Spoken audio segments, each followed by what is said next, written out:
Good evening, everyone.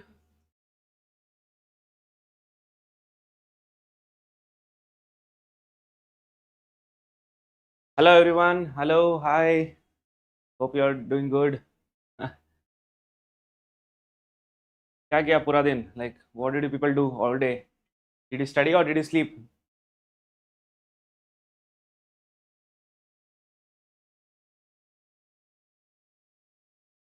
पढ़ाई किया या सो गया था? सो गए थे? क्या किया तुम लोगों ने? Study? Okay, good, fine. I think like जो पारुल का वीडियो थी वो आ चुकी है. जो 15 डेज वाला चैलेंज भी खत्म हो गया और जो मैराथन सीरीज थी वो भी खत्म हो गया. तो सिंपल है. जो वो वीडियोस उसने अपलोड किया है 5 मैराथन सीरीज, उससे पूरा पैथोलॉजी खत्म हो जाएगा. और जो मैंने 6 वीडियोस अपलोड किया है अभी मैराथन सीरीज का, उससे जेनेटिक्स खत्म हो जाएगा. और जो अभिषेक ने डिस्कस किया था प्लान ब्रीडिंग, उससे पूरा प्लान ब्रीडिंग खत्म. और उज्जवल का जो पीपीटीस है और जिसका क्लासेस है, और लास्ट में उसने जो एमसीक्यू सॉल्व कराए थे, तो उससे आप लोगों का पूरा माइक्रोबायोलॉजी सॉल्व हो जाएगा. और सीटेक का कोई दिक्कत था ही नहीं पहले दिन से. तो everything was very clear. so that completes your whole syllabus for the plant science. ऐसा कॉन्फिडेंस रखना. This is how you should be confident कि ठीक है, मैंने हर कोई चीज़ को अच्छे से देख लिया है. Now it's the time to go for an exam and attend the questions. Okay, so before like we start about general history and history of genetics and cytogenetics, since like it is our last session for the 2025 for your batch, so I'll tell you the some of the very important things regarding the exam. Okay, first thing, like you have 120 questions to attend. You have 122 questions to attend in 120 minutes. First thing is about, let me talk about the time management. कैसा time manage करें. So whether the time is sufficient or not. First thing, 120 minutes is sufficient or not. That's the one question. See, like that depends on the length of the paper. Sometimes what happens, like the statement based questions, the assessment reasoning questions are quite low. So here you will get a lot of time.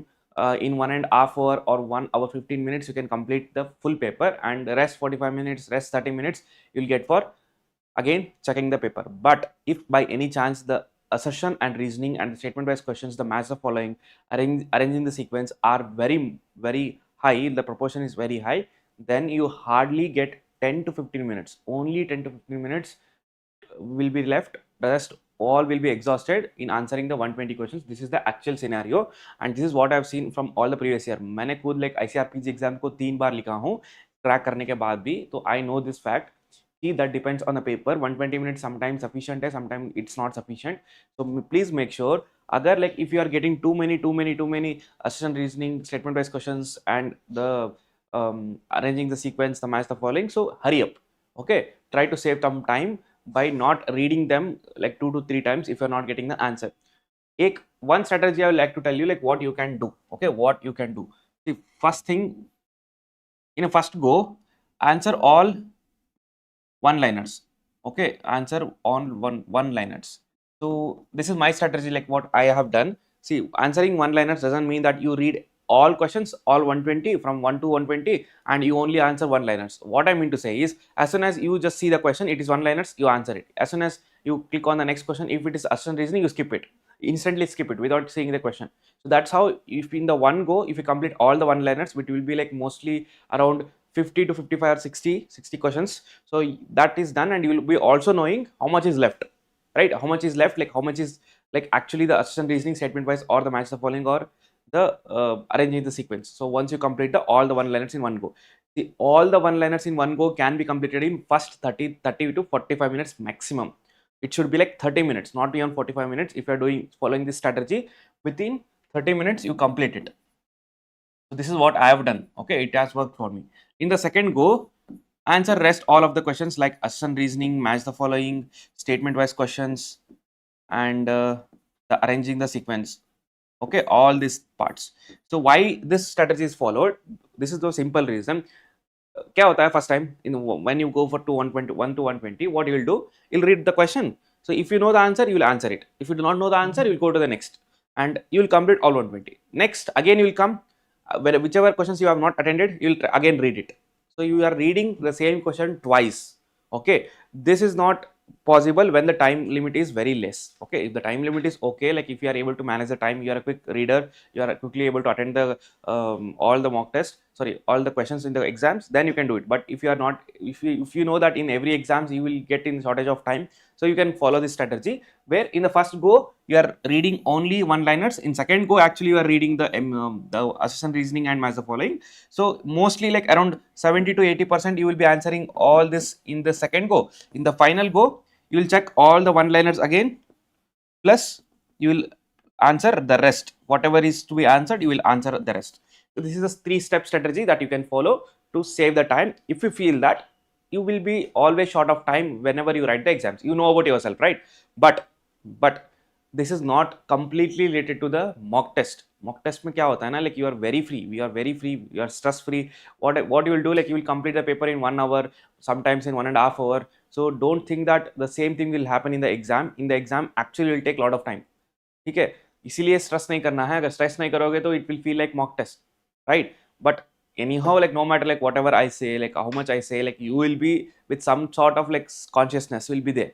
So because of that you'll need extra time on the real exam. So please make sure that you can follow this strategy, or if you have your own strategy, whatever might be the strategy, make sure to save some time, at least have 20 to 25 minutes to check the answers. Because sometimes it happens like you mark something and by chance, not by its own, but the mistake by you only, some other option will be selected and it will be saved. So you have to check at least once the complete paper if you're targeting to get a very good rank. Next, how much lot of people are asking about the cutoff. See, how many questions I have to attend? Sir, there is 120 questions, okay, in the plant sciences, but how much should I really answer and how much should be really right? See, how much you have to really answer, that is like varying. I can't fix a number for it. But how much questions should be right, that I can answer. If you want to get the ICAR PG fellowship, there are total of 100 ICAR PG fellowship seats. Total ICAR PG fellowship seats are how much? 100. Including all the subjects like GPB, plant pathology, agriculture microbiology, seed science and technology, and PGR. And PGR, like you don't have the ICR PG fellowship seat. So these are the 4 departments. And including all of this is 100 for all, including all the categories. So out of 120 questions, like at least you have to make sure that you make 80 plus questions right. I'm saying it should be like 80 plus questions you have to make right, or worst chances, like if you are like from some category you have some relaxation, at least 70 plus questions should be right. 70 plus questions should be right. See, if 70 plus questions should be right or 80 plus questions should be right, there will be always some margin of error. So where like 10 to 15 questions you have to at least minimum attempt extra, so that there will be always there, it will happen that some questions will go wrong no matter what. So at least you have to keep a margin of 10 to 15 questions, that is saying the minimum. 10 15, that depends on you, like how much accurate you are answering the questions in the mock test, you will know yourself. So based on that, keep a target that minimum to like cross the 80 or 70. Based on that, okay, if you are able to cross easily the 80, then you can target for next 20 to 30. Even if you can go for 20 to 30, take some risk for 20 to 30 if you are completely sure that 80 questions you have made it right. But if you are almost worried, like you are not almost confident that even 80 will be right, just take the risk for next 10 to 15 questions or like 10 questions maximum. Okay, that depends on the condition. Do not fix this in your mind, but this is like an example what you can do. Minimum 70 to 80 will be necessary. So make sure, like if you want to the ICR PG fellowship seat, just that depends on your priority, whether you want the rank in top 10 or it doesn't depend on your expectations. It depends on your preparation. You know your preparation, like how much you are prepared and how much rank you are capable enough to secure, right? Based on that, decide a number of questions after seeing the questions, and this is on an average from the last 4 years, from 2020 to 2024, last 5 years. This is how the cutoff has gone, where the number of questions will be 70 to 80. Okay, 70 or 65, that will be okay for the students who are belonging to the SC, ST, the reservation, who are claiming the reservation. But for all other students, even if you are from OBC or from EWS, if you want the PG fellowship seat, then you have to at least target like 80 plus questions. So that's the thing. Hope it is clear to everyone. If it is clear, please let me know. Let me comment in the chat box that yes, I am clear. Or if you have anything to ask, please ask. It is open to a discussion. Last दिन है, like जो भी आप पूछोगे मैं answer करूंगा, like I will answer it. Okay, I won't say like I won't answer. ठीक है, दो ही चीजें, like there were only two important things. One is time management, one is like knowing the number of persons to attend. The rest you all know, like what are the basic requirements. I've already clearly explained in the previous video. That is one video before the exam. If you have not watched it, please watch it before going into the exam, where I explained about the documents required, where I explained the things to be avoided and how you can approach the exam. All things are clear. Okay, fine. Yes, clear. Good. Fine. Let's start about today's marathon, which will be the final climax marathon for all of you. I would be like, I have really enjoyed this last 4 to 5 days more than what I've enjoyed in my classes. So that was a different feel, and this is a very different feel, like what I'm doing right now regarding the marathon series, and it was something new for me.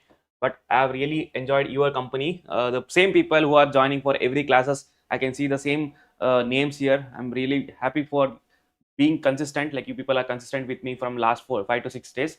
That's well and good. Let's start about history. So what we are going to cover in this video, we are going to cover the genetics history part, plus we are going to cover the cell ultrastructure, and we are going to cover the chromosomes, that is cytogenetics, cell ultrastructure and chromosome study. We'll cover all of these things. What we are skipping, we are skipping the cell division because it is very basic and you are already studying it from 11th and 12th.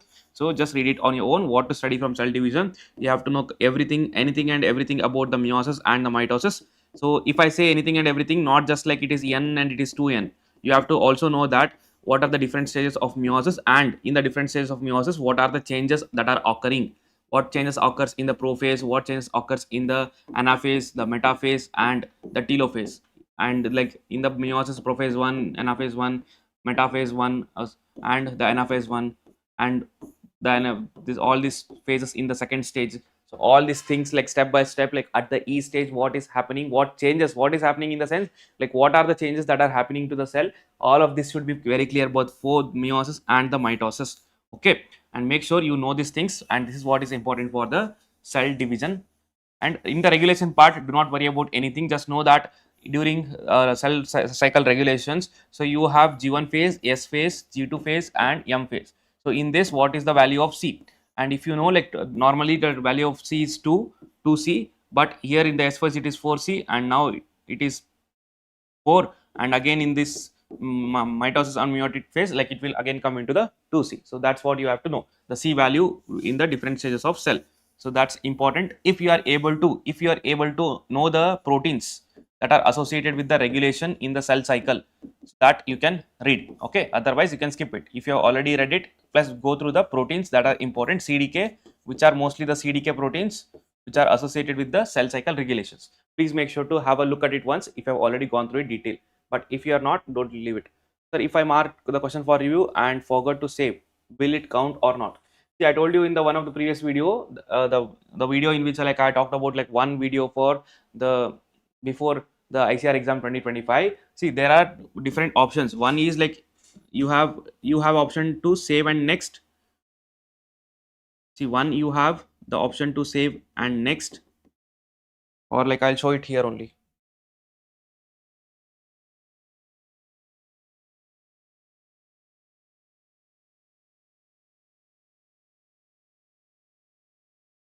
Just a minute.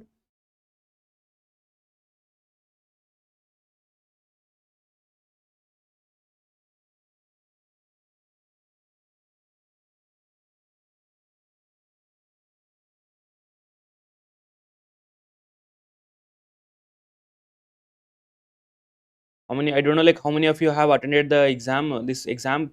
Please at least open this once and see, like this is exactly how the NTA interface will look like in your real exam. They'll give you the user ID will be already ticked, and you have to type the password. The password will be given by them, and these are the general instructions that you have to read, and this is the same interface. You have to click on proceed, and then your question starts, and this is how it looks like. But the only difference is here you will be getting this part.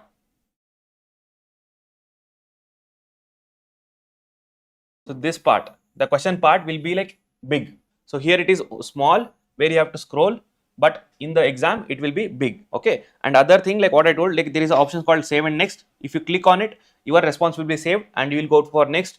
And there is one more option called as save and mark for review. If you click on it, it will be marked and also your response will be saved. But if you click on this mark for review and next, here in this case, the response that you have given will not be marked. You are directly going into the next one. and the other like other things I'll tell you. See, if I click on this,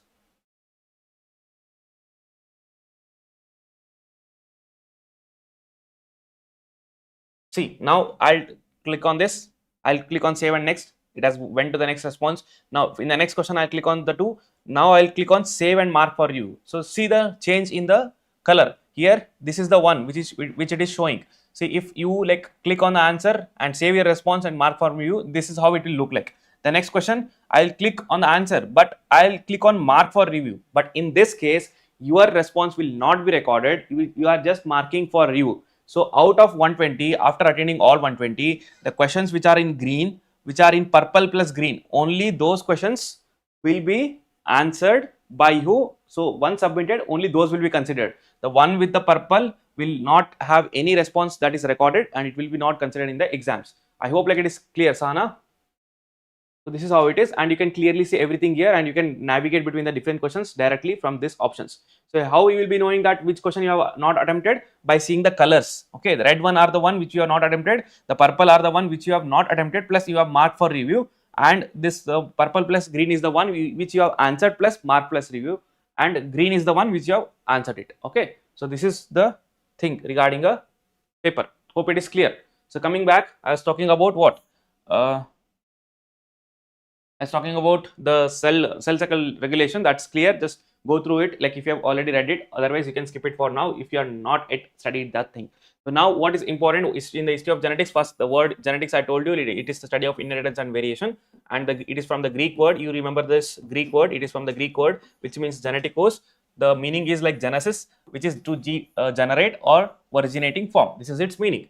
And the history, while we study the history of genetics, it is divided into 4 parts for a clear-cut study, 4 periods, which is like before 1860, and it is before 1860 and 1900 to 1944 post-Mendelian era, and the present one, which is 1944 to the present one, like 1944 to present. So these are the different categories the complete history period has been divided into.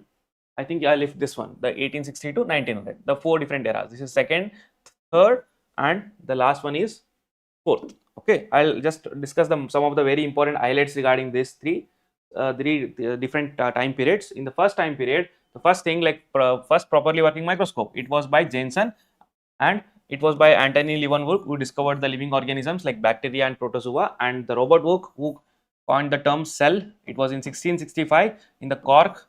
And next, the Leeuwenhoek first observed the nucleus of RBC, and the next very important thing that occurred is like 1838-39. Please remember, the plant cell and the animal cell theory was came where these were discovered. The plant cell, it is by Matthias Jacobs Cleeden, remember the full name, and it is by Theodor Schwamm who described the animal cell. Okay, so these two are very important. It is almost asked in the every agricultural exams, including the ICAR PG. So do not forget about, do not cross link this. Plant cell, it is by the Cleeden, and the animal cell, it is by Schwamm. Okay, remember this point, do not forget it. Next, regarding the cell theory, what is also included in cell theory, the one which is given by Rudolf Virchow, who gave the cell lineage theory. What does the cell lineage theory tells us? Omnis cellula e cellula. That means it is from the Latin word that all the cells originate from the pre-existing cells. That was added in the cell theory too. So final conclusions of the cell theory is like cells are the functional and structural unit. There are 3 important points, that cells originate from pre-existing cells, which was given by Rudolf Virchow, and all living organisms are made up of cells. So these are the 3 important points from the cell theory. And next, you know that Charles Darwin, that this is exception. Exception is like virus, as they do not contain the cell wall or cell membrane, they only contain the nucleic acid plus protein. No, there is no cellular organization in that is present in case of viruses. They are the exceptions to the cell theory. And next, Charles Darwin, he has published a book which is Origin of Species and Theory of Natural Selection. He explained the theory of natural selection, which we discussed in the morning class.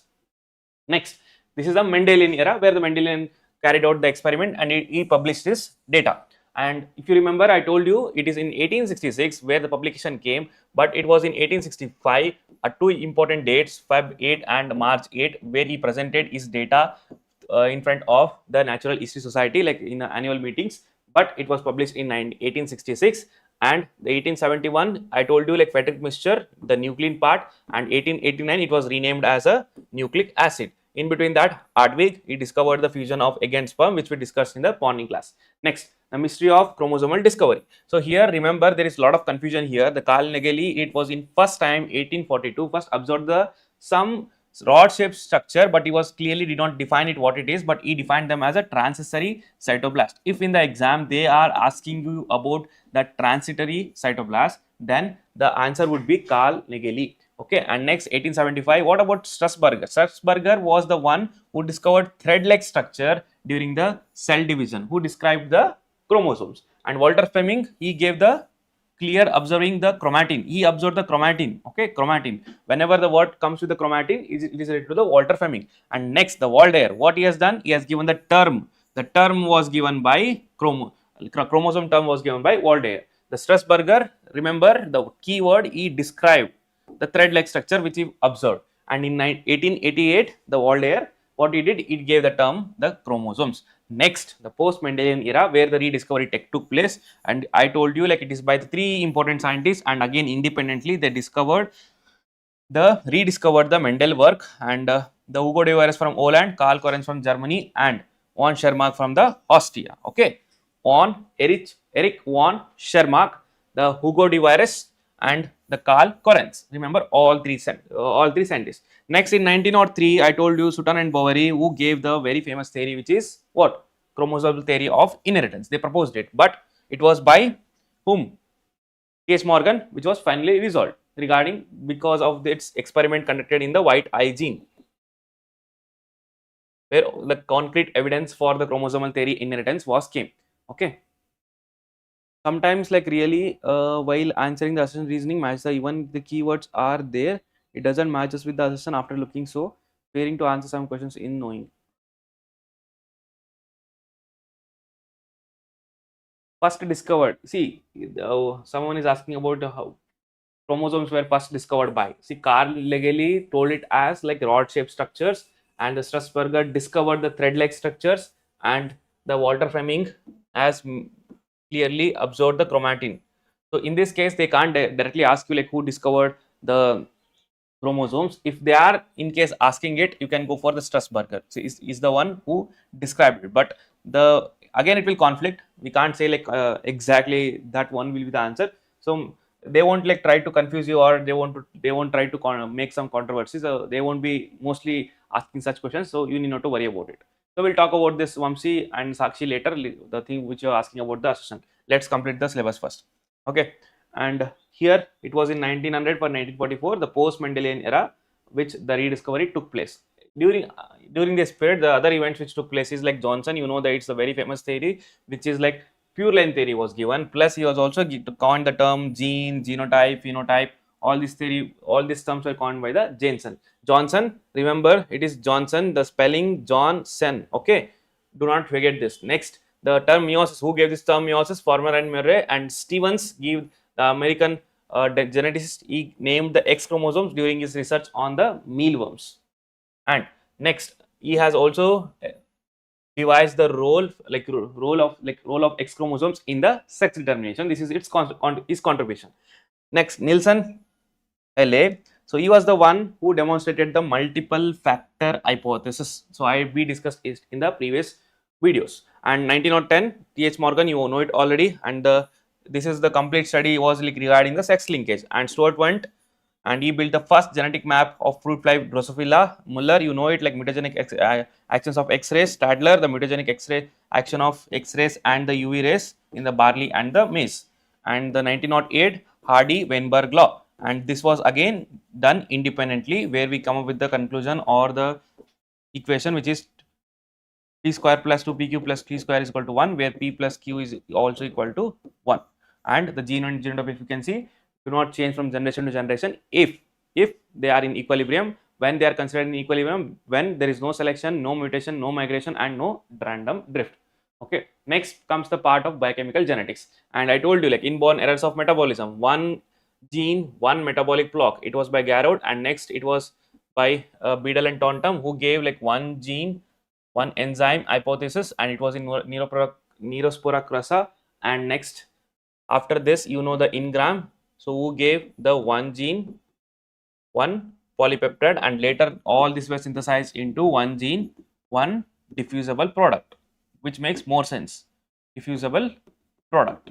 Okay. Next, the 1944 to present, which is the birth of molecular genetics. So here you know the very important events that have been taken place, where the 1928 event is not considered.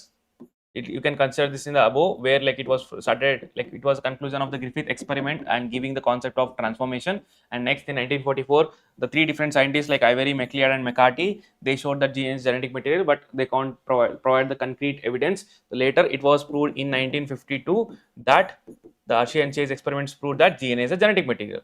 Next in 1953, as you know, like James Watson and Francis Crick, they gave that DNA double helix model, which was currently accepted, and they described the bead form of DNA.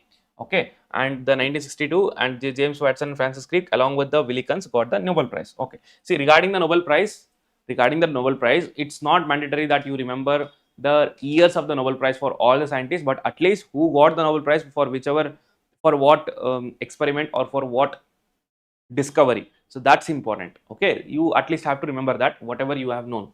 And also like most, they ask the most important ones. Plus regarding the agriculture current affairs, so they might ask about the recent Nobel Prize awardees. So please make sure to know this. Like recently the Nobel Prize was related to the physiology and medicine, related to the chemistry, physics. So know about this Nobel Prize, to whom it was awarded and in which field it was awarded and for what achievement it was awarded. The only recent ones, at least like 2024, 2025 and 2023. So these things might come in the exam. Next in 1950, like McClintock, so transposable elements, I talked about it, and OCHA, in vitro synthesis of RNA, and Arvind Khurana, Kornberg, in vitro synthesis of DNA, plus also Argobind Khurana. Okay, so this all have a role to play in, they have discovered or they have worked on the genetic code.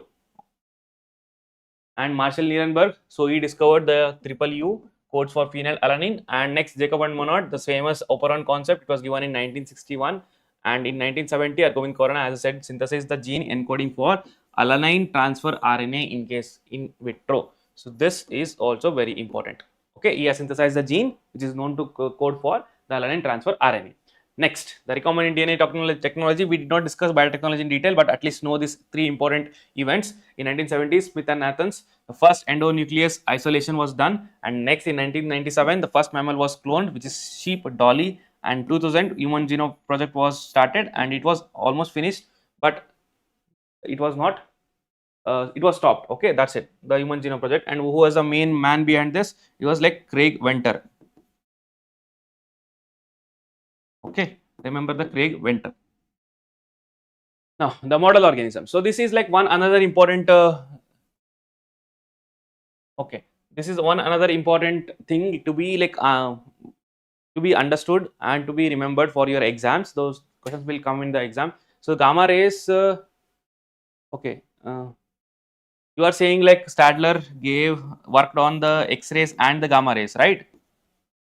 I am saying that it is on the UV rays. So let me just clarify it once in the chat box. Okay, once the video is done, like I'll pin the exact answer with the authentic source, like whether it is UV rays or in the gamma rays. But in the BDSing, they have only given the X-rays, but I have known that it is also on the UV rays that he worked. He might have also worked on the gamma, but I'm not sure. Let me check on the literature. Like if I get something, I'll definitely post it in the comment section and pin it. Okay, please check the comment section after like 30 to 35 minutes of end of this session.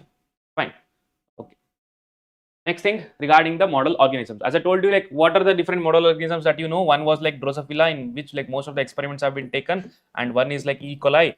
Other than E. coli, you can have maize, and in the plants there is one more like Arabidopsis, and the other thing like it was like Neurospora crassa in case of fungi. So these are some of the like model organisms. So that you have to remember. Before that, like there are two important terms like forward genetics and reverse genetics, just like forward mutation and the reverse mutation. So what is forward genetics? Where we go first from the phenotype to the DNA sequences forward, and when where we have like DNA sequences and then try to find out the phenotype, that is called as reverse genetics. Rest like regarding the model organisms, that have a clear look at it from the PDF that I'll be sharing after this video. This is very important. We are trying to like compile all the important points regarding like why they were chosen as a model organisms. Next, like there are three important events that are considered as the three great milestones. One is discovery of the rules, which is talking about the Mendel laws. Second one, and identification of genetic material and structure of DNA, which is regarding about the replication, the Asian chase experiment, and regarding the DNA double helix model, the structure and Asian chase experiment, which gave the DNA as a genetic material identification, and the comprehensive analysis of the breeding materials like transcriptional, translational, and the regulation part. Okay, so these are considered as the three great milestones in the molecular genetics field. Fine. Next, cell ultrastructure. Cell is like, you know already, it is structural and functional unit. Fine. The Robert Work coined the term the cell. It was in 1665, and the cell word derived from the Latin word. Remember, the genetics was from the Greek word, and here the cell is from the Latin word cellula, which means like small compartment. See, in the exam, you will be able to remember the its meaning. Okay, its Greek meaning and also its English meaning, but many fail to remember the whether it is Latin word or Greek word. So please make sure to remember is as it is, like genetics is a Greek word and the cell is the Latin word, and like mostly with the one which ends with the logy, they are all with the Greek word. Like you might be already knowing this, right? Fine. Next, the shape of different types of bacteria. These are all like different shape of bacteria that are there in the cells. Know it. This is the one, and the cylindrical is the most common shape of the cell. Next, I have clearly given the difference between the types of cells. This, consider this as like to be most important. So you have to compulsory know this without any break. You have to definitely know this, what is present in prokaryotes and what is absent in the eukaryotes, and what is present in the eukaryotes and what is absent in the prokaryotes. Okay, like for example, mitochondria, chloroplast, these things are not present in the prokaryotes. You know it already, but they are present in the eukaryotes. And regarding the DNA, it is present with the histone, but here the histone is not there. And here the membrane, there we have like a cell membrane which is present. Cell membrane is not absent, and the nuclear membrane is absent in case of prokaryotes. And the ribosomes, you know, it is 80s in the eukaryotes, but it is 70s in the prokaryotes. And spindle fibers, they are absent, they are present. And like endoplasmic reticulum, all this, you know, like nucleolus is absent, it is present here, and it is absent here. And the chromosomes, they are linear, and here it is usually circular. Next figure, nothing much to explain, but still cell wall, plastids, everything is explained. Please make sure to go through this once, either from your books or from this PDF before going to the exam, because simple questions will come in the exam. You should not skip it at any cost. Okay. Phagocytosis in the eukaryotes. Yes, it is in the eukaryotes. Did I mention it as prokaryotes?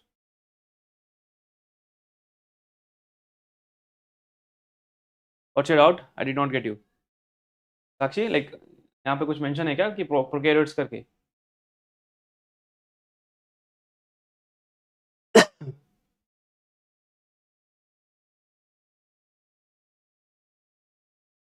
Yeah, please.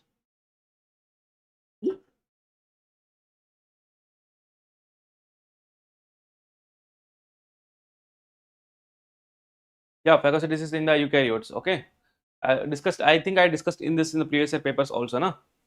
Yeah, components of cell wall. So cell wall, like plant cell wall is surrounded by the non-living and rigid sheet coat called as cell wall, which is absent in the animal cell, and it is consists of three different parts. As you can see here, middle lamella, primary cell wall, and plasma membrane. There is one more cell wall called as secondary cell wall. See, the composition of this, all the walls are important. So primary, the middle lamella, and the secondary. Please try to know it once. Like what are this composition? Like here it is made up of these two elements, and like cellulose is generally absent in the middle lamella. It is lignified and first to be originated when the cells are produced, and it is fusion by the cisternae and vesicles. So this is, you can skip it, but know the composition. The primary cell wall, it is present between the secondary cell wall and the middle lamellae, and it consists of mainly cellulose and hemicellulose, or the pectin and the proteins. And one question was asked in the, I think like in the mock test, the secondary cell wall, the basic unit of secondary cell wall is like, it is like cellulose microfibril, not the macrofibril. In the notes, like it might have mentioned as a macro, but please remember it is a cellulose microfibril. Okay, fine. And next we have like plasma membrane, the cell membrane.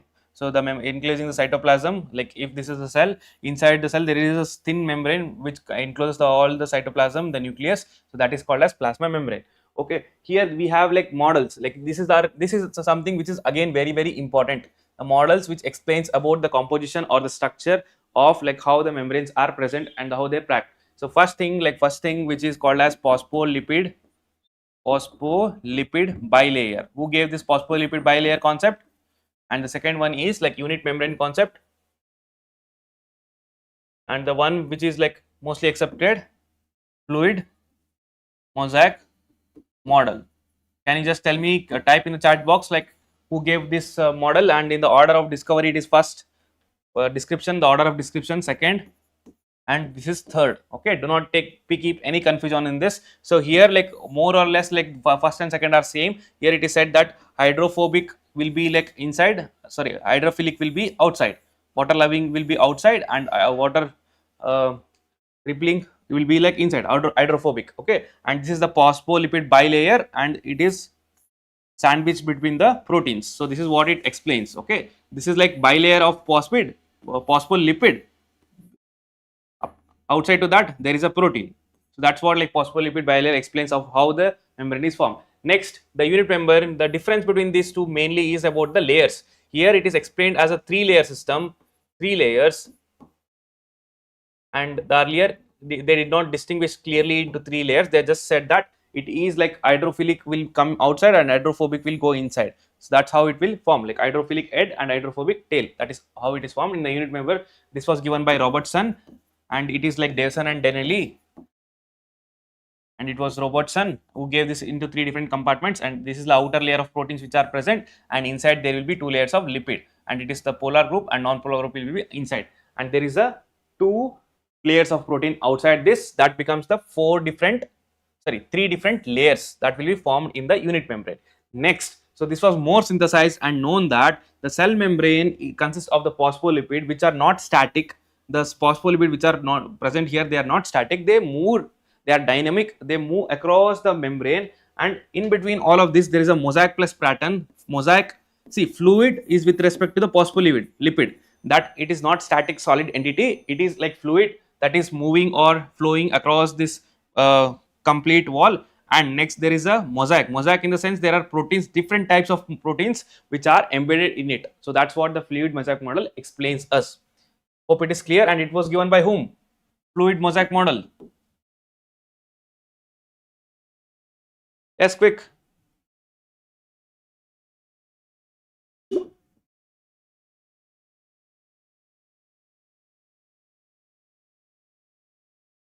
Okay, Singer and Nicholson. Okay, this is what exactly they will ask in the exam. If you know these things, it's well and good. Plus, not only knowing the scientist name, but also understanding the structure, like what exactly it is. You have to know like what exactly is fluid mosaic. Mosaic, I told you. What is fluid, I told you. So this is what is important. Very good. Good. I'll skip all of this. So this is what I've explained. Now let's talk about the chromosome structure and function. So what I have not discussed in the cell ultrastructure, another very important thing which I have not discussed, it is about the description of all the cell organelles. See, there is nothing much to be explained. It is just like you have to read it and you have to recall it. That's it. That's why I did not want to waste your time. That's why I did not discuss them. See, all the cell organelles, make sure to make a complete list of it. So once you make a list, so read about the structure, its origin plus its function. All 3 factors are very important. Its structure, function and its origin. Okay, for all the cell organelles that are present in the plant cells and the animal cells. The questions will definitely come in that part. Next thing, chromosome structure and function, cytogenetics. It is a study of what? Like I told frequently, I was frequently talking about cytogenetics. What is cytogenetics? It is a study of structure and number of chromosomes in cells and all the activities related to the cell. Next, the Nageli in 1942, again the same thing. He was the first to notice the chromosomes. Strasburger was the first one to describe the thread-like structure. The key word is like here, thread-like structures, and it was the term first coined by Waldeyer in 1888. And what is chromosomes? If we break this term, it is like colored body. Chroma is color, soma is body, colored body, due to their affinity towards the basic dyes. Okay, and it can be counted only during the best studied. The chromosomes can be best studied during the mitotic metaphase, which is like most condensed. And next, the chromosomes are thin chromatin threads that are called as chromatin fibers, which undergo folding, coiling to form the thick chromosomes. Next, the chromosome numbers. There are 2 different types, like somatic chromosome number and gametic chromosome number. You know it, like somatic cells and the gametic cells. You know to explain anything. Size. There is a huge variation in the size depending upon the stage of cell division. Remember that they are longest and thinnest during the interphase and the smallest during the anaphase. But do not get confused here. Even if it is smallest during the anaphase, but this is not the right stage to study the chromosomes. The right stage to study the chromosome is always metaphase, but when questions come regarding the thinnest, like, oh sorry, smallest, it is anaphase. Anaphase is right, smallest anaphase is right, but the well studied, thick, short and well spread, it is in case of metaphase, which makes it ideal for the study. That's what you have to remember. Don't get confused with the anaphase and the metaphase, which students mainly do. Largest metaphase chromosome, it is observed in trillium, which is like 32 micron. And plants have a generally, this is a general notation, or it is a general representation where the plants usually have the longer chromosomes than the animals. The species with the lower chromosome number will have the longer. If the chromosome number is less, then will they have a longer. If the chromosome number is high, then they will have a shorter chromosomes. And among the plants, dicots in general have the high number of chromosomes if you observe. So even in the exam, these things we can help. If they give ask you the chromosome number of certain, if they ask you the certain chromosome number of certain diploid or dicots or haploids, just by knowing that dicots usually have the higher number, you can predict and come closer to the answer. Okay, know this. Next, regarding the morphology, you know the morphology, it can be divided into 4 different types: acrocentric, telocentric and metacentric and submetacentric. So this is based on the presence of centromere, the position of centromere. The shapes, there is always confusion regarding the shapes, J shape, rod shape, L shape. So do not worry about the shape at all, leave the shape, but know that metacentric is where, like, the exactly it is divided into 2 different halves. Submetacentric, like, it is towards one side of the chromosome, and the acrocentric is almost to the edge, and the telocentric is in the telomere region. Centromeres are present in the telomere region. So that's what you have to understand. That's it. And next, regarding the chromosomes based on the number of centromeres: monocentric, polycentric and holocentric. Holocentric, one student asked in the previous class, what is holocentric? I told you it is a diffuse centromere, where centromere is not fixed in case of chromosomes. And monocentric, it has a single centromere, we call it as monocentric. When it has like more than one centromere, we call it as polycentric chromosomes. Okay. Next, regarding the SAT DNA, we talked about the satellite DNA. Where exactly satellite DNA comes? It is under the repeated DNA. We talked about the satellite DNA, right? And the telomere, these are just the ends of the chromosomes, which are the function to make sure that the DNA will be stable. It is not digested by any of the enzymes in the cell. And there is a one more term called as secondary restriction. Secondary restriction is nothing but, what do we call the primary restrictions? Primary restrictions is the dip that we can see in case of centromere region, the primary restrictions, and along with the primary, there can be also presence of secondary restrictions, which is called as secondary, where it is like it is in the one of the arm, and nucleolus will be associated with this region, the secondary constriction. Remember it. Okay, that's why it is also called as NOR or NOC, nucleolus organizer region or nucleolus organizer chromosomes. Fine, and this is one. And satellite chromosomes, do not get confused with the SAT chromosomes and the SAT DNA. This is different. The SAT chromosomes are the one called as the nucleolus organizer chromosomes. Fine. The satellite DNA is different, which is like to define that DNA is like present in the multiple copies, and here the satellite DNA shows the band patterns, which is different from the rest of the DNA. So this is how it is different. SAT DNA and the SAT chromosomes, they are different terms. Next, chromomeres, like this is the one other term. This is like beads on a string. So this is what the chromomeres means. Along with the chromomeres, like you also have like chromonema, which are 2 different terms. Chromomeres, the function is like chromosome organization, regulation and the genome editing. And when it comes to the chromonema, which I explained in the class clearly, it is regarding the packaging and replication and repair and epigenetic inheritance. Okay, more or less like the functions remains like almost feels like similar. These are the structures that are found in the chromosomes. Specifically, if they ask about the small beads like structure, they are referring to the chromomeres. Okay, so if you are not thorough with these 2 different terms, like just either go with my notes, or if you are not a student of master codes, just check it in the BDC, like it is not mostly present, clearly explained. You have to Google it, you will get the answer.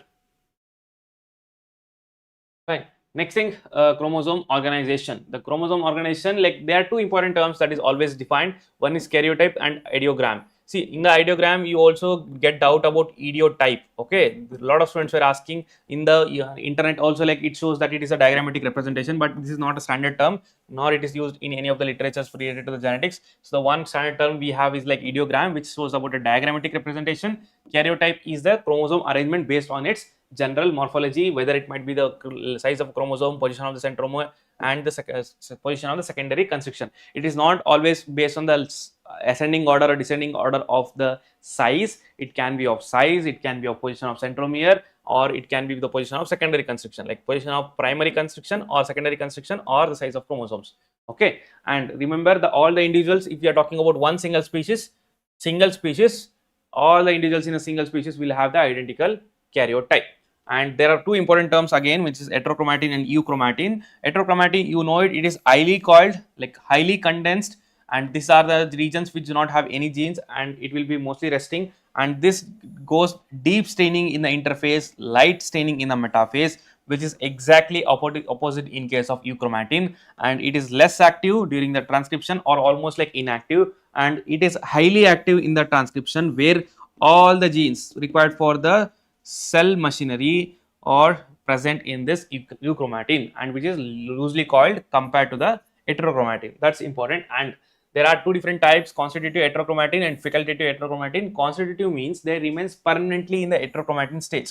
They remains permanently, where it does not revert, it won't be changing itself to euchromatin at any stage. The examples are centromeric regions. The regions which are very close to the centromere, they are called as constitutive heterochromatin. And there is also one more term called as facultative heterochromatin. These are first euchromatin regions that have undergone changes and form the heterochromatinization, but these are temporary. They can again revert back to the euchromatin. Okay. Next, the DNA. I told you about the DNA in the previous class. There is unique DNA, repetitive DNA, and in the repetitive you have highly repetitive and moderately repetitive. And can you remember the two different types of highly repetitive? Can you please comment just quickly? I told you about this in the previous class.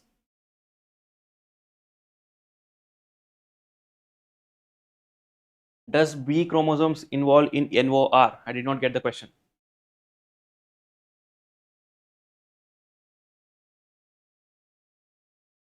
Mini and micro. Good.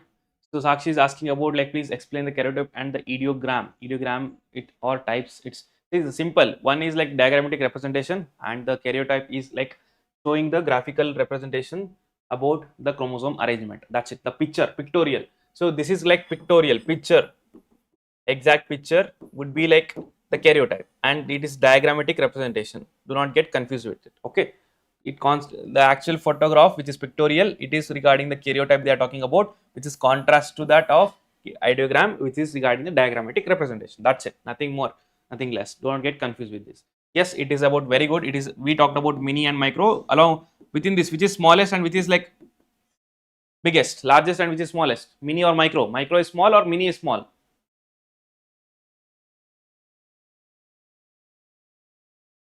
Does the B chromosomes involve in nuclear organization region? Not sure like what you are asking about. B chromosomes involved in nuclear organization region, NOR. B chromosomes. So what you are talking about? Supernumerary chromosomes. Yes, micro is small. Very good. So this is the small and mini chromosomes, VNTRs. I told you the examples. And one other thing, VNTR, one other thing to be remembered is like these are mainly present near the telomere or centromere regions, and this is like dispersed, the micro are dispersed throughout the chromosomes. So this is what you have to remember. And the moderately repetitive DNA, these are less than 10 power 5 copies, and this contains like rDNA, the genes for histones, which are abundantly required in case of cells, which are needed in the multiple copies, because they have a very crucial functions for the cells. So that's why they are present in the moderately repetitive DNA. Unique DNA are the one which are mostly present in the genes. Next, the chromosomal proteins, the histone and non-histones, you know it. In the histones, this is very important. You know about this different types of histones here within the histone structure. H2A, H2B, H3, H4. These are inside the nucleosome core, which are like slightly rich above 2, and the last two are arginine rich.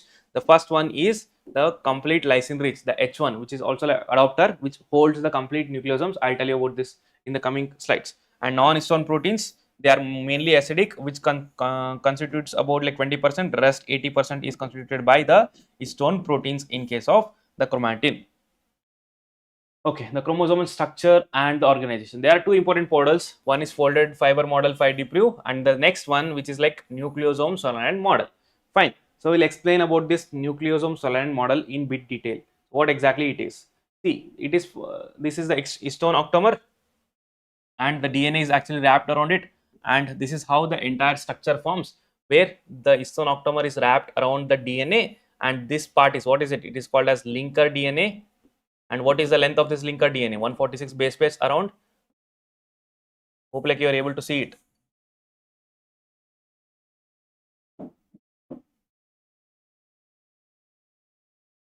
This is called as linker DNA, and this is like histone octamer core, and it is wrapped by the DNA. Okay, and it is like outer part will be hanged by the histone H1, which will hold the complete nucleosome structure. Okay, this is the entire how it looks like. I talked about already this, like how the chromosomes is like formed, the complete organization. It starts with like 20 angstrom, the diameter, which comes to like 1400 nanometer or 14,000 angstrom. Okay, so this is the entire structure of the chromosomes. Only 10% of mRNA corresponds to moderately repetitive sequence, and 80% of repetitive sequence. Represent no repetitive sequence. 80% of the mRNA, yes, only 10%. Yes, that's what, like the mRNA, which are responsible for the production of the enzymes or the proteins, they are mainly from the unique DNA, and the rest will be from the non-repetitive sequence. Okay, only 10% is from the repetitive, moderately repetitive DNA. That's right. Okay, next one, there are two different types of chromosomes. They are called as categorized under the special chromosomes. The Lamb-Rush, which forms the loops, Lamb-Rush, which forms the loops. Who gave this Lamb-Rush chromosomes? Can you tell me the answer? Who gave it? Lamb-Rush and the giant chromosomes. Okay, type both the things, like Lamb-Rush chromosomes and the giant chromosomes, and it is found in the diploid stage. And what is its function? It is like having the function during the RNA synthesis. This is in case of Lamprecht. Yes, waiting for your answer. Like who gave the Lamprecht and who gave the giant chromosomes? Giant, giant chromosomes, the other one, where it is because of the pus formation, and this entire like increase in the size of the chromosomes or the formation of the puffs. It is because of the endo reduplication. The process is like endo reduplication, because of which the size of the chromosome increases and there is a formation of pus. Okay, Lamprecht giant chromosomes. Yes, Ruckrate is by Ruckrate, and it is by the Balbini, and it is also called as Balbini, and it was detailed study by the Painter, and it is present in the salivary gland chromosomes on the dipterans, and this one is specifically seen in the diploid stage where the loops are formed. Okay, so this is what you have to remember from this giant chromosomes and the Lamprecht chromosomes, and other things which might come in the exams. I have clearly explained in my notes. Please make sure to like go through it once before going to the exams. Next, talking about the chromosomal aberrations. See, when it comes to the chromosomal aberration, there are two different types. You know it. I won't be going in detail here. I'll just summarize this: the structural aberrations and the numerical aberrations. See, what is structural aberrations? Structural aberration, what are different types? You have four different types. You have to only understand these four different types: deletion, duplication, and third one is like inversion, and the last one is translocation. And in this, like most important ones are like inversion and translocation, where always the question comes. In the inversion, there are two different types, like inversion homozygotes and the inversion heterozygotes. And in the inversion heterozygotes, we always see the two different types: paracentric inversion and the pericentric inversion, which are like called as crossover suppressors. Why they are called as crossover suppressors? Because the progeny, like the gametes which are formed, the recombinant gametes, we can't survive, they are not generally viable. That's why they are called as crossover suppressors. And translocation, same thing. There are two different types. They are called as translocation homozygotes and the translocation heterozygotes. So that translocation homozygotes, there is no problem at all, but the translocation heterozygotes, there is a problem with the pairing, where it will form the distinct pairing structure, which is, yeah, see, this is a translocation homozygotes, where the exact homologous is translocated, so there is no problem with the pairing. There will be exact pairing between the homologous chromosomes. But if there is like translocation heterozygotes, then there comes the problem which results in the plus type configuration during the pairing, and because of which there are three different types which are possible: alternate, adjacent one and adjacent two, in which this is like the one where like recombinants will also be normal, and or the gametes will be normal in the alternate. Only now, like only possibility is only in the alternate segregation you get some gametes which are normal. Okay, the two gametes will be having reciprocal translocation, which generally they will be not viable. The other only two will be normal, where the gametes can survive and they can go to the next generation. The possibility is only in case of alternate. In the adjacent one and adjacent two, see that all the chromosomes are having some translocation, duplication and deficiency, so they will be not generally viable. Okay, this is what you have to remember from the translocation part. Okay. And like I told you, crossover suppressors, pericentric and paracentric, one is involving the centromere and the other one is not involving the centromere. That is the difference between the peri and the paracentric. I'll also show you. Yeah, here you can see the loop, the centromere is not involved. This is paracentric inversion, and in the loop, within the loop, you can see the centromere, it is like pericentric inversion. But in the books, they might have given that pericentric inversion shows the crossover suppressors, but remember, both the inversions actually shows the crossover suppressors. Okay, cross crossover suppressors, both the cases. This is all about the structural aberrations. Okay, one question. Inversion, can we see the partial male sterility? Yes, in all the structural aberrations, whether it is deletion, duplication, there is some abnormality where there is some sort of male sterility that we can see. Okay, breakage, all types of structural aberrations, breakage, fusion, bridge cycle. So breakage, bridge, fusion cycle, it is mainly seen in the duplication. Okay, when there is a duplication, there is a bridge that is forming, and this bridge continuous for every generation. So this is how we see it. And in inversion, okay, whatever loops like loop, which stage of, okay, deletion loop, duplication, inversion. So this is mostly like varies from the stages of cell cycle. It is not fixed like in which stages this provides. This is a quite random aberrations that we see because of the various factors, like the damage to the DNA, and there is a change in the base pairs, that it might be the deletions or duplications that is occurring randomly over the DNA. Okay, not specific to anything, but the effect would be seen during the this inversion loop that is forming, that we are pairing it when the pairing take place. During the crossing over, the pairing take place. The inversion could have occurred anytime, but they are visible when there is a pairing that is taking place, what Kusum has answered in the packaging stage. Okay, if you can just drop a quick question on like what exactly you're trying to ask, I can answer it more clearly, Vamsi. Even you can do it in the comment section after the end of this stream. Like I'll be keep checking all the comments, I'll answer it. And the next thing I talked about, try to simplify. I try to simplify the entire structural aberrations, but still for you, like if you have already read everything in detail, then while doing the revision, you might have already done it. So you know it clearly, right? Like how that you have to know about the deletion, like origin of deletion, like what are the effects of deletion, how the gametes are formed, like all four factors are important from all the different structural aberrations. Okay, I'll only concentrate on the minimum things. And next, the numerical aberrations. It can be of two different types. One is like aneuploidy and the other one is polyploidy. Aneuploidy, it can be like hypo or hyper, and in case of polyploidy, it can be auto polyploids or the hallopolyploids. Okay, so this is what we are going to discuss. Hypopolyploid, hyperpolyploid. So here in aneuploids, like it is a loss or gain of single chromosomes or the chromosomal pair which we are talking about. But the polyploids, it is like complete genome set. There is either like there is the extra copies of the complete genome. That's what we talk about the polyploids.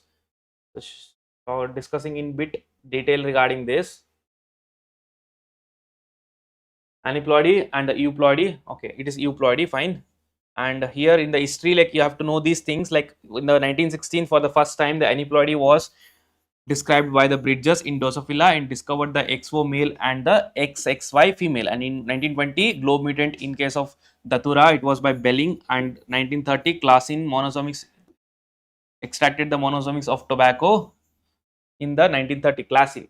And next, the complete set of monosomics were recovered in case of the wheat, the cotton, and the oats. So this you can remember. And next we have a hypoploidy, which I told you, like under the aneuploidy we have like hypo and the hyper.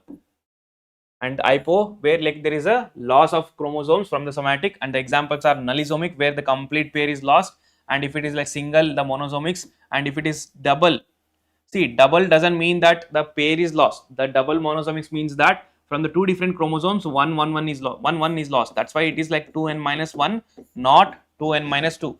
When it is 2n minus 2, the complete pair is lost, which we call it as nullisomics. When the different chromosomes, from the different chromosome, one is lost, then it is called as the double monosomics. And next, the hyperploidy, I told you like these are trisomics, tetrasomics, and the double trisomics. So you have to remember all of these notations. 2n plus 1, what does it signify? 2n plus 2, what is signify? 2n plus 1 plus 1, what does it signify? Because this I have clearly explained in case of one PYQ discussion in 2024. It has been already asked in the previous year paper. Okay, there are high chances that you will be also getting it in this year paper. Next, the nullisomic effects. Just try to know the effects of these different aberrations. It will be important for you, like cytology, what I mean to say. And next, regarding the trisomy, same thing. Like here, there is one more important thing that you have to remember. It is regarding the three different types. So remember, there is a three different types. I told you in the previous class also, the primary, secondary, and tertiary. The primary trisomics, what is it exactly? It is like the third pair will be like unaltered, same exact copy of the actual chromosome sets or the homologous chromosome. When it is like, when it is secondary trisomics, it is like if it is 1 and 2, 1 and 2, why 1 and 2? Just for the understanding, that's it, nothing to do with it. But the third extra one, it will be like 1 and 1, or it will be 2 and 2, and that's the reason we say that number of monosomics possible is n, and number of secondary trisomics which is possible is 2n. And when it comes to tertiary trisomics, it is like translocated chromosomes within the normal. This is a normal. The third one will have a translocation from the different chromosomes, any translocation, any number of translocations. That's why we always say that it is like having like n number of possibilities. That's why there is no fixed number for the tertiary trisomics, but please understand about these terms. So this is important for your exam. Do not forget it.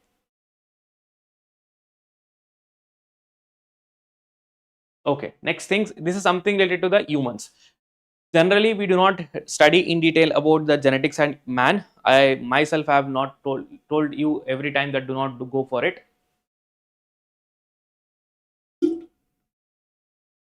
What is this monotrisomy? I do not understand. What is monotrisomy? Can you just clarify?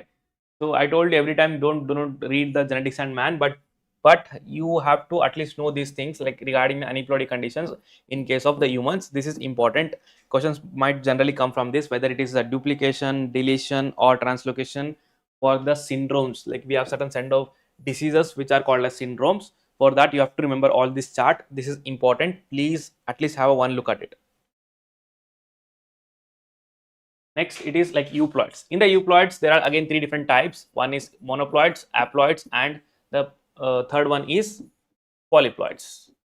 Haploids, you know, like it is a gametic chromosome number. Monoploids is the presence of single copy of a genome, that is called as monoploids. I clearly told you the difference between the haploids and the monoploids. So please do not get confused. The monoploids are represented as X and the haploids are represented as N. Okay. Next, auto polyploids. First thing, what is the difference between the auto tetraploids and a allo? What is the difference between auto and allo? Auto is same, allo is different. Auto means like all the genomes are identical. That's why we represent as 3x, 4x. This is how we do it. But in case of allo, the extra genome that is coming from, it is different from the existing one. That is what allo means. And in the auto, like generally formed as generally available polyploids are auto triploids and auto tetraploids. These are the one good examples. Like if you are able to remember the examples for the auto triploids, auto tetraploids, so please make sure to remember it. Okay. And next thing, like regarding the allo, I told you allo means like two or more distinct genomes are derived from the different species are actually clubbed within a organisms, that is called as allo polyploids, and its productions can be of by the two different types. One is by chromosomal doubling. If you remember chromosomal doubling, it is by the one of the very important chemical. What is it? Colchicine, from the colchicine autumnale. This is the one thing. And second, through the somatic hybridization, we have example for both. For the duplication, it is critical, where every time they will ask you about the parents, the triticum turgidum, which is like 2n is equal to 28, which is clubbed with the rye sickle cereal, which is 2n is equal to 14. The genome genetic combination, like it is ABR. Remember, it is ABR in the two copies, which is critical, which is allohexaploid. Okay, it is a allohexaploid. Next, through the somatic hybridization, one good example is Raphinobrassica, but it was not successful because they wanted to have the combination which is exactly opposite to what they have got. It was by Karpenchko, recovered the leaves of radish, but they wanted the roots of radish, and they got the roots of cabbage, but they wanted the leaves of cabbage. Okay, so this is one of the limitation of going with the polyploidy breeding. Next, origin, like this is the another important thing. Okay, role in the evolution, okay, but the origin of the main crops of the polyploid crops is important, like how the current wheat, which is like triticum avestimum, which is like allohexaploid, how it is originated. Like you have to know from monococcum, from unknown diploid species. This is come with the turgidum, which club with the torchy, which is now the current hexaploid. And there are also like theories which says that now gives the explanation about the parent of this, but this is not entirely proved or it is true. Okay, next it is about cotton and tobacco. Similarly, like try to make sure that whatever allopolyploids you have, the important one, try to know about its parents. That will be important. And in the cotton, what else is important? You have to know about the old word cotton and the new word cotton, American cotton, Egyptian cotton, all the different types of cotton. Make a list of it and go through it once, if it can come in the exam. Next, the Brassica triangle, which is given by Nagaharu. It is also discovered, like discussed in the breeding classes of recent taken by the Abhishek. And this Brassica triangle is the most important one. No matter whichever exams you do, like this is important. Knowing about the like chromosome number, its genetic composition, plus the scientific name, and clubbing of which parents have given the which species. So that's very important. The whole Brassica triangle is very important for you. Please make sure to remember it. Okay, I have tried my best. I have tried my best to clarify all these things. Yeah, so I tried to clarify all the things. I have only focused on the very important things for you people. I did not go anything in detail so that I do not waste your time, because at this last moment, instead of listening to the classes, if you study, like you will be able to cover much of the content. But since it is a marathon where I have tried my best to speed up, I try to just explain the very important things. So at least remembering these minimum factors will definitely help you to secure a very good marks and lot of questions that you can directly answer in the exams, because most of the things that will come in the exams, I have already marked it. I told these are important and these are the questions that can be asked in the exam. I hope like I have successfully completed the complete genetics in this 6 marathon classes, or I think like it is, yeah, six marathon classes. So hope 6 or 7, I guess 7. It is 7. In 7 classes, I was able to complete the complete genetics and also thoroughly discuss, which might, I feel like it might have helped you people. So if the things have helped, give a thumbs up quickly. Let make me happy, and I need genuine thumbs up. Okay.